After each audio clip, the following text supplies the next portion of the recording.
नमस्कार. जाणून घेऊया मुख्यमंत्री माझी लाडकी बहीण योजनेची संपूर्ण माहिती. या योजनेत आता 7 अत्यंत मोठे बदल झाले आहेत. सदर योजनेत दिनांक 31 ऑगस्ट 2024 पर्यंत लाभार्थी महिलांना अर्ज करता येणार आहे.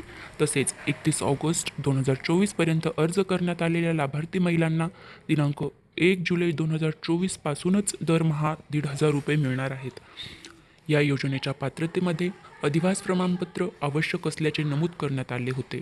आता लाभार्थी महिलेकडे अधिवास प्रमाणपत्र नसेल तर त्याऐवजी 15 वर्षापूर्वीचे रेशन कार्ड, मतदान ओळखपत्र, शाळा सोडल्याचे प्रमाणपत्र, जन्मदाखला या 4 पैकी कोणतेही एक प्रमाणपत्र असले तरी चालेल. 5 एकर शेतीची अट वगळण्यात आली आहे. सदर योजनेत वयाची अट बदलली आहे. आता 21 ते 60 ऐवजी 21 ते 65 वर्ष करण्यात आले आहे. ₹2.5 लाखाचे उत्पन्न दाखला लागणार होते. आता तेही लागणार नाही. त्याऐवजी पिवळे किंवा केशरी राशन कार्ड असेल तरीही चालेल. तसेच एकाच कुटुंबातील 2 महिलांना या योजनेचा लाभ घेता येणार आहे.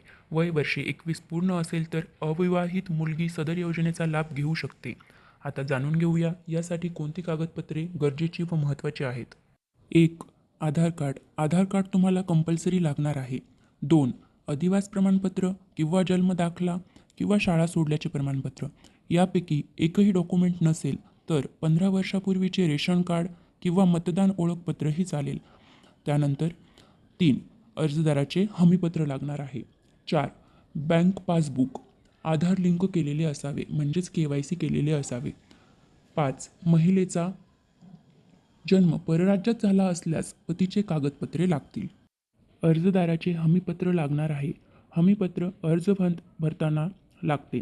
आता हे हमीपत्र कुठे मिळणार हा प्रश्न तुम्हाला पडला असेल तर हमीपत्र तुम्ही सेतू केंद्रातून मिळवू शकता किंवा इंटरनेटवर डाउनलोड करू शकता व त्याची झेरॉक्स काढू शकता. आता मी जी माहिती देणार आहे ती लक्षपूर्वक ऐका, कारण ती तुमच्यासाठी अत्यंत महत्त्वाची आहे. प्ले स्टोअरवर जा व वरील नारी शक्ती दूत ॲप हे डाउनलोड करा.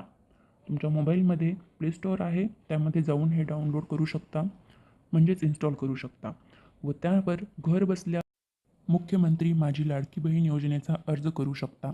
यात काही अपात्रतेच्या अटी आहेत. 1. जनधन बँक खाते चालणार नाही. 2. पती शासकीय कर्मचारी असल्यास किंवा पेन्शन घेत असल्यास महिला अपात्र असेल. 3. कुटुंबात कोणी इन्कम टॅक्स भरत असेल तर महिला अपात्र ठरेल. अशाच नवनवीन शासकीय योजनेची माहिती मिळवण्यासाठी चॅनलला सबस्क्राईब करा व लाईक करा.